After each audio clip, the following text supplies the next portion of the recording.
在《战争机器3》里有一个场景至今仍深深地刻在我的记忆里，那是一位战士对痛苦世界最后的回应。 Dom， 那个沉默坚定背负着失去妻子悲剧的男人，在与战友 Marcus 并肩作战多年之后，终于走到了生命的终点。在那个燃烧的战场上，他已经对这个支离破碎的世界再无眷顾。他没有犹豫，没有回头，只是毅然决然地驾驶战车冲向爆炸物。为了掩护战友，成全他人，他用自己的生命换取了兄弟的一线生机。Marcus 在通讯器中撕心裂肺地喊着 Dom, where are you going？ 但是 Dom 的眼神早已说明了一切，那里没有迷茫，没有恐惧，只有视死如归的决绝。就在这时，唯美而悲壮的钢琴旋律缓缓响起。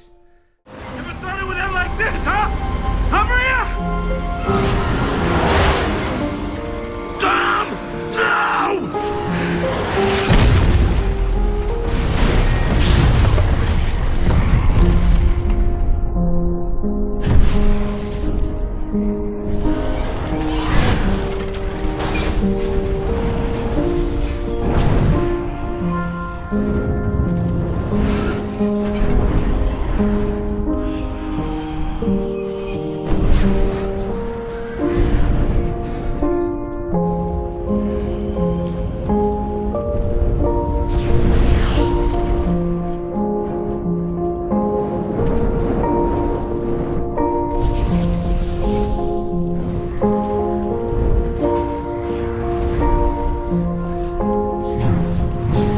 那一刻，无需任何对白，所有的情绪都已倾泻而出。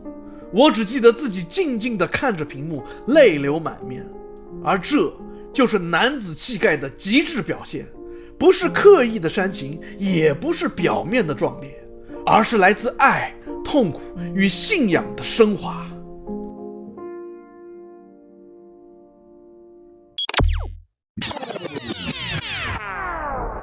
大家好，欢迎来到第9频道，我是老九，在这里我们一起剖析第9艺术的真谛。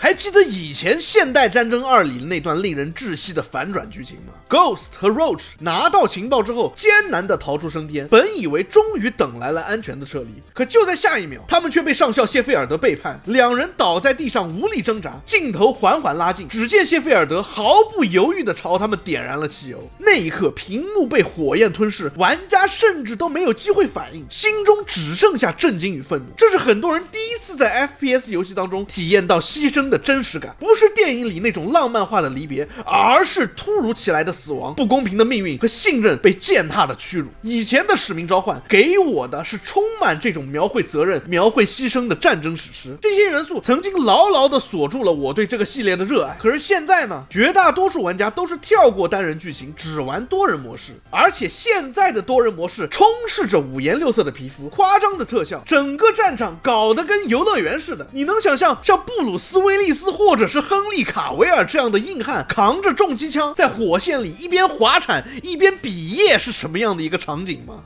使命召唤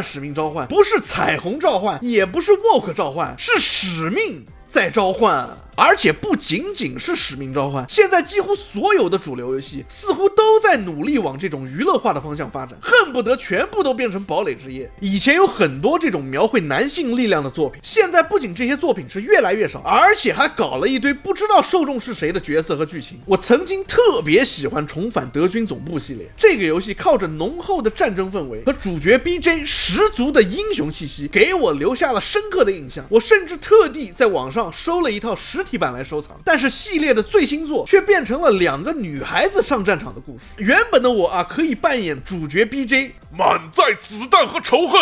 义无反顾地向纳粹复仇。结果一下子就变成了 BJ 的女儿姐妹情深，相依为命。还有挂着汤姆克兰西名字的彩虹6号，曾经是战术射击的代表作，充满专业与硬派的气息。结果现在呢，搞出了个坐轮椅的探员。你对得起汤姆克兰西的名字吗？不会做就不要做，别拿这些老 IP 来开玩笑，实在是太糟蹋了。这些案例还有很多，而这一切的原因可以说是因为他们的团队早就不是原来那批讲求牺牲与兄弟情的男人了，取而代之的是一群更在意多元包容、性别平衡的正确员工。他们不再关心什么叫做战争的残酷，什么叫做军人的荣誉，更不在乎你这个系列原本的灵魂是什么。他们唯一在乎的是有没有 LGBT 的标签，皮肤够不够多样化，或者是封面上是不是一个独立坚强、不需要男人的女性角色。你想要一场热血澎湃的兄弟并肩作战，他们会说啊，这样的剧情俗套且太过 manly， 是有毒的大男子主义。可是搞笑的是，在男性玩家占据绝对多数的 3A 市场，他们想象中的受众根本不是游戏的主要消费者。我觉得大多数玩家反感的不是 DEI 本身，而是你的 DEI 塞的实在是太刻意、太生硬、太没有水平了。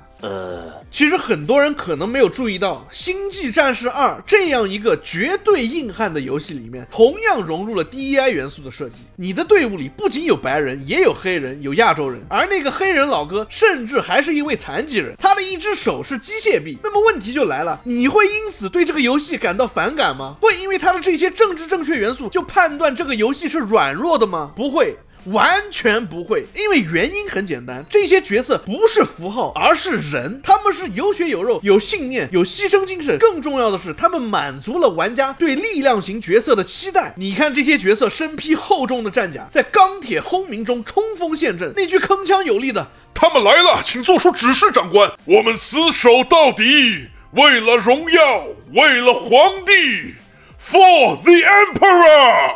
简直像是一剂肾上腺素，瞬间把人拉入战火中的世界。那种热血，那种不顾一切的牺牲精神，不是冰冷冷的口号，而是扎根于剧情、角色与氛围里的真实感受。我记得当初这个游戏释出第一支预告片的时候，我整个人直接浑身一阵一阵的起鸡皮疙瘩。那种溢出屏幕的雄性力量，那个充满金属与宗教崇拜感的战甲，第三人称下轰然前压的战场推进感，还有敌人如潮水般汹涌袭来，根本不给你喘息的压迫氛围，让我感受到这才是战士，这才是战争游戏应该有的质感。《星际战士2》是一款让我打完之后会去忍不住搜设定、翻原作、研究背景、想办法沉浸的更深的那种游戏。它不是那种一次性的娱乐消费，而是会像刺青一样留在你的记忆里。另外一个游戏角色，也就是343接手之前的光环里面的士官长，也是那种不多话、坚定冷静，但你知道他始终在掌控局势的男人。他不需要表演脆弱，也不需要靠台词来证明自己的情感深度，他甚至都没有让我们看到他头盔下面的真容。但是这个角色的魅力来源于他的实际行动，他是一个真正的战士，代表的是那个年代我们所理解的英雄。虽然沉默寡言，但责任感爆棚，一声不吭的扛下所有压力，为了战友，为了所有人的安危，义无反顾的投入战斗。而早期的光环系列也正是靠着这种强烈的代入感和战斗节奏，把我们一口气拉进了那个恢宏庞大的宇宙之中。玩这类游戏的时候啊，我有一种感觉，我想你肯定也经历过，那就是你打开游戏，不知不觉就是好几个小时过去了，你根本不想停下手柄，不是因为什么酷炫的皮肤，也不是因为有什么赛季通行证在吊你的胃口，而是因为剧情推进的刚好，战斗的手感也让人上瘾，关卡设计永远让你期待下一个场景会发生什么。这些游戏的魅力其实很朴素，他们之所以伟大，不是因为讲了多少大道理，不